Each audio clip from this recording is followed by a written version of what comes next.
Good day to everyone. I'm Matt Wantaman and welcome to our video here at Manodos channel. For today's video, we are going to update you on a 5-month-old system somewhere here in Pateros. No? So we are here in a rooftop somewhere in Pateros. So as you can see the view from there a while ago, we are in the 4th floor. So this is a enclosed rain shelter. And to start our walkthrough, let's start with the fish tank. So follow me to the fish tank. So here we have our fish tank, no? We already started to siphon half of the water, no? So how did we do the siphon? We have a hose over here. So here we have a hose that is connected to the DWC. So by connecting the DWC to the fish tank, you can drain almost half the water. And we also remove the bell from the bell siphons.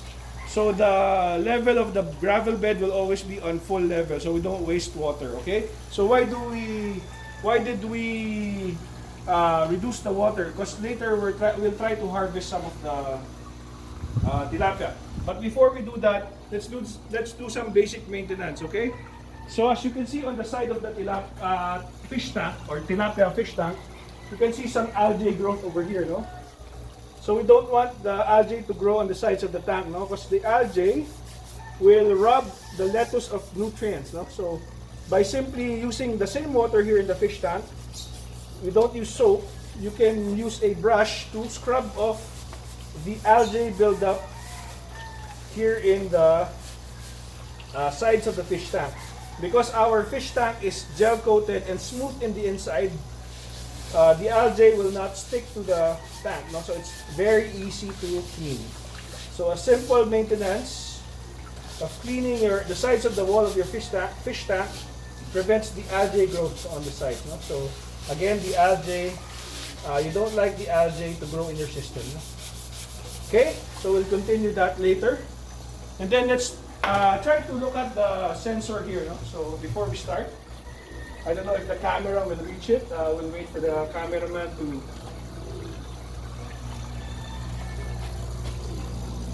Okay, so the pH right now is 8.6. The temperature is a bit cold, no? It's 26 degrees Celsius, no? And the TDS is a bit low because the sensors are not... wait, let me fix the sensors. No?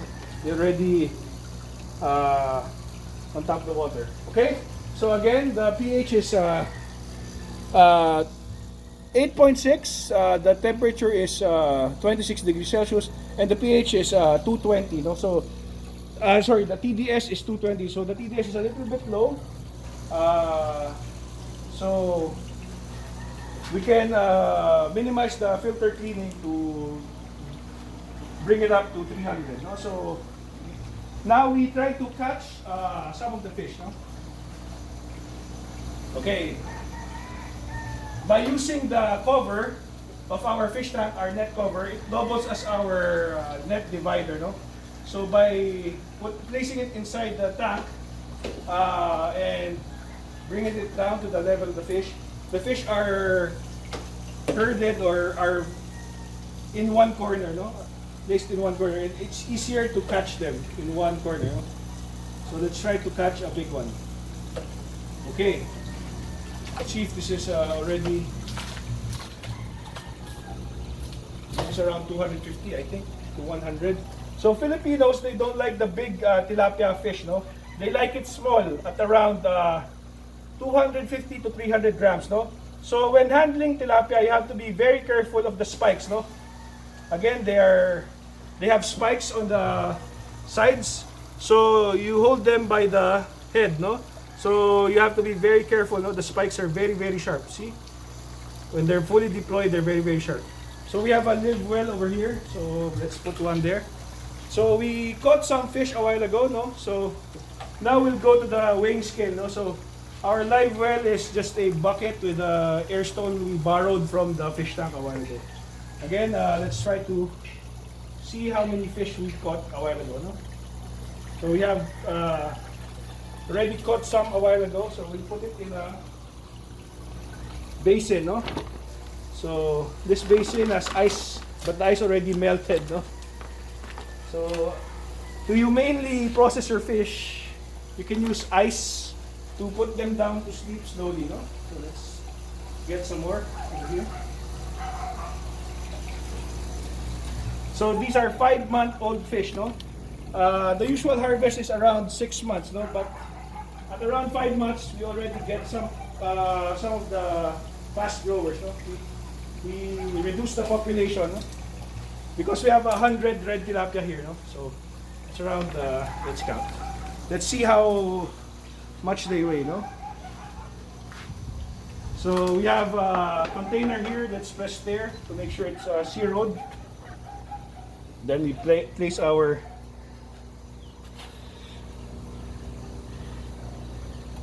can I get another container, please? This one.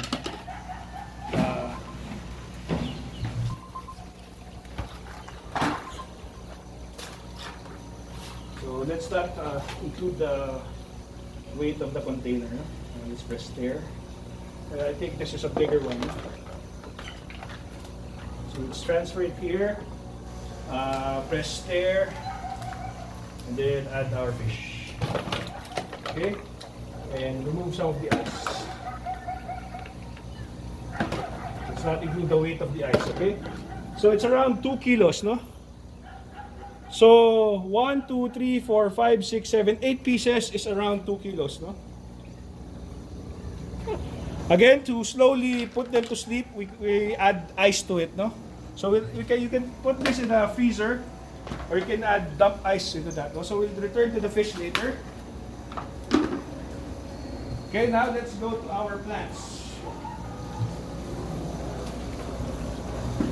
Okay, let's go here. Now, because the TDS is a little bit low, some of our lettuce is a little bit yellow, no? But again, we'll minimize the schedule of the filter cleaning to increase the TDS and to increase the nutrients, so that we can add more, or it will add more nutrients. The lettuce is already also due for harvest, no? So to walk through our system again, from the fish tank, it goes to our filter over here. And then from the filter, it will now exit our, some will exit to the gravel bed, and some will exit to our floating raft. No? And then from the floating raft, we have a pump over here. So this is where the pump is located. And then from the pump, it will now exit back to our fish tank over there. Okay? So again, to recap our system.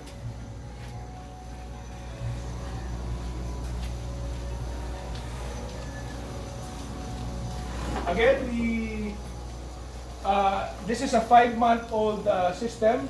It has 100 red tilapia. Some are already big, or already at 300 grams.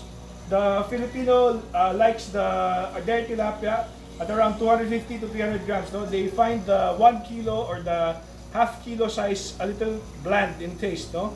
So it's also best practice to have a live well or a live well to purge the tilapia. But here in the aquaponics system, because our water is always clean, sometimes you don't purge that fish, no? But if we want to sell the fish to the public, it's best practice to purge it first before you process them, no? And then a while ago we weighed the tilapia, so 8 pieces of the tilapia is around 2 kilos, so approximately 4 pieces is to 1 kilo. So the fish approximately weighs 250 grams each. So some are 300, some are 250. So that size is the ideal weight or harvest weight for the Filipino market. Okay? And then, of course, here we have our filter. So it's the DuraFlow Mini. We have our static, our radial flow, our static, another radial flow over here, and another chamber for the MBBR. So our filter processes the fish waste, and the outer part converts the ammonia into nitrates. So the nitrates then are used by the plants. But again, if the plants are a little bit yellow, it means that you clean too much of the nutrients out of the filter, so you reduce the filter cleaning schedule. Okay, so if you want to learn more about aquaponics and you want to have you grow your own tilapia like this one in your own backyard, fresh and very live tilapia in your own backyard, we have our Facebook page, Modular Aquaponics. We also have our YouTube channel, Madodel. Don't forget to like, share, and subscribe, and hit the notification bell if you want to get updated on our future videos. So again, thank you for watching.